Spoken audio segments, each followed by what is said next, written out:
ஹாய்ங்க, எல்லாருக்கும் வணக்கம் and welcome back to my channel Kurukutti kitchen.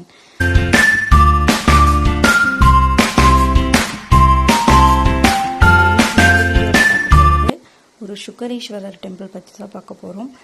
இந்த கோயிலுக்கு நாங்கள் போயிருந்தோம். இந்த கோயிலோட சிறப்புகள் கேட்கும்போது ரொம்ப நல்லா இருந்துச்சு. அதை உங்க கூட ஷேர் பண்ணணும்னு தோணுனால தான் இந்த வீடியோ நான் உங்களுக்கு அப்லோட் பண்ணியிருக்கேன். இந்த வீடியோ கண்டிப்பாக ஃபுல்லாக பாருங்கள், உங்களுக்கும் ரொம்ப பிடிக்கும். இந்த கோயிலில் 2 நந்தி இருக்கிறது தான் மிகவும் சிறப்பான விஷயம். எதனால் இந்த கோயிலில் 2 நந்தி இருக்குங்கிற விஷயத்தையும், இந்த கோயிலில் சுக்கரீஸ்வரர் அப்படிங்கிற ஏன் பேர் வந்தது அப்படிங்கிறதையும் நான் சொல்ல போகிறேன். அப்புறம் இந்த கோயில் எங்கே லொக்கேட் ஆகிருக்கு அப்படின்னா, திருப்பூர்லேருந்து ஊத்துக்குளி போகிற வழியில் பெரியபாளையம் அப்படிங்கிற ஊரில் இந்த கோயில் இருக்குது. இப்போ இந்த கோயிலோட சிறப்புகள் பற்றி கொஞ்சம் சொல்கிறேன். இங்கே இந்த சிவபெருமான ராமாயணத்தில் வர சுக்ரீவன் வணங்கி வழிபட்டனால இந்த சிவபெருமானுக்கு சுக்கரீஸ்வரர் அப்படின்னு பேர் வந்ததாக சொல்லப்படுது. இந்த சிவபெருமானுக்கு இன்னொரு பேரும் இருக்குது. அது என்னன்னா மிளகு ஈஸ்வரர்.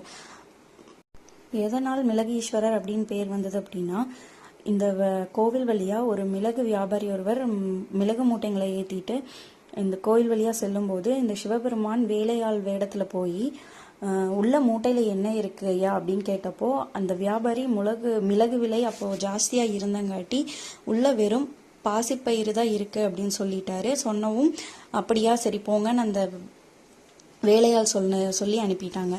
அந்த வியாபாரி வியாபாரம் செய்கிற இடத்துக்கு போய் பார்த்தா அந்த மிளகு மூட்டைகள் எல்லாமே பாசிப்பயிராக மாறியிருக்கு. அதை பார்த்து ஒரு அதிர்ச்சி அடைஞ்சு, நம்ம பொய் சொன்ன காரணத்தினால தான் இந்த மிளகு மூட்டைகள் எல்லாம் பாசிப்பயிராக மாறினதை உணர்ந்து அவர் மன்னிப்பு கேட்டிருக்காரு. அப்போ ஒரு அசரீரி அவருக்கு கேட்டிருக்கு. அந்த அசரீரி என்ன சொல்லுச்சு அப்படின்னா, உன்னோட மாடுகள் எங்கே நிற்கிதோ அங்கே என்னை வணங்கி வழிபடு அப்படின்னு சொல்லவும், அந்த மாடுகள் எங்கே போய் நின்றுச்சு அப்படின்னா, இந்த கோவில் முன்னாடி நின்னதும் அந்த மிளகு மூட்டைகள் எல்லாமே திரும்பவும் பாசிப்பயிர்லேருந்து மிளகா மாறினங்காட்டி இந்த சாமிக்கு மிளகீஸ்வரர் அப்படின்னு பேர் வந்ததாக சொல்கிறாங்க. அப்புறம் இந்த கோயிலுக்கு இந்த சிவபெருமானுக்கு பின்னாடி பார்த்தோம்னா முருகரோட சன்னதி இருக்குது. அப்புறம் இந்த கோயிலில் இன்னொரு சிறப்பு என்னென்னா, இந்த கோயில் ஃபுல்லாகவே நிறையா கல்வெட்டுகள் இருக்கிறதா சொல்கிறாங்க. இந்த கோயிலில் இருக்க எல்லா கல்கள்லையுமே நிறையா கல்வெட்டுகள் நிறையா செதுக்கி இருக்குது. அதையும் நம்ம நல்லா பார்க்கலாம்.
கோயில் பார்க்குறக்கும் வேலைப்பாடுகளும் ரொம்ப சிறப்பாக இருக்குது.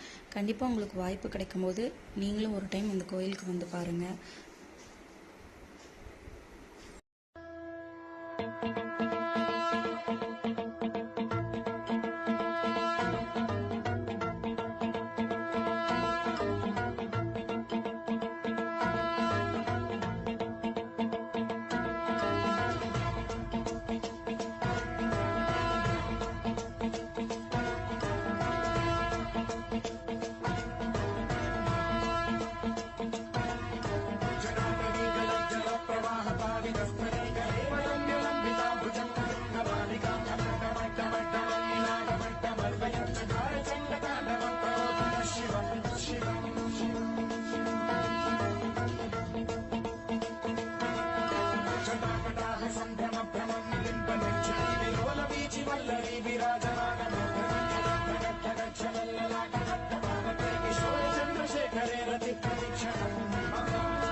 ஏன் இந்த கோயிலில் 2 நந்தி இருக்குது அப்படின்னா, இந்த கோயில் நந்தி ஒரு நாள் பக்கத்தில் உள்ள விவசாயியோட தோட்டத்தில் வந்து மேய போயிருக்கு. அப்போது அந்த விவசாயி ஆத்திரமடைஞ்சு இந்த நந்தியோட காதை வந்து வெட்டிட்டாராம்.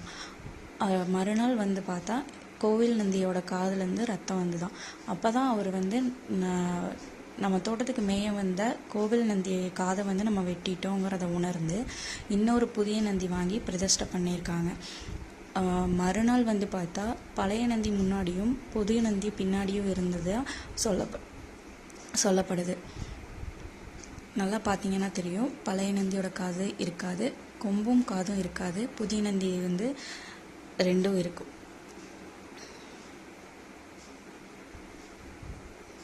எனக்கு தெரிஞ்ச இந்த கோயிலோட சிறப்புகள் எல்லாம் ஓரளவுக்கு நான் சொல்லிட்டேன். இன்னும் இந்த கோயிலில் நிறைய சிறப்புகள் இருக்குது. இது ஆவுடை நாயகி அம்மன் சன்னதி. இது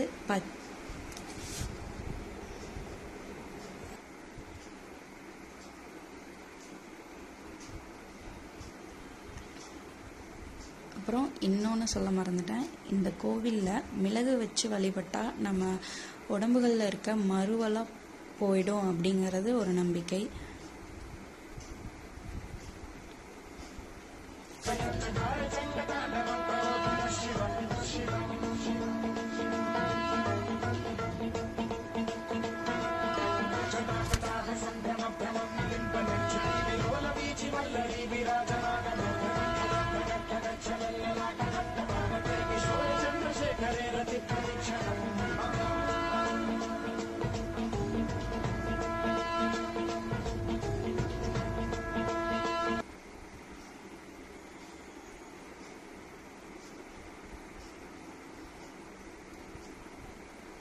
இவ்வளோ சிறப்புகள் வாய்ந்த இந்த கோயிலை கண்டிப்பாக நீங்களும் வந்து பாருங்கள். அதே மாதிரி நீங்கள் இதுதான் என் சேனலை ஃபஸ்ட் டைம் பார்க்குறீங்கன்னா மறக்காமல் ரெட் கலர் சப்ஸ்கிரைப் பட்டனை கிளிக் பண்ணி பெல் பட்டனை ப்ரெஸ் பண்ண மறந்துடாதீங்க.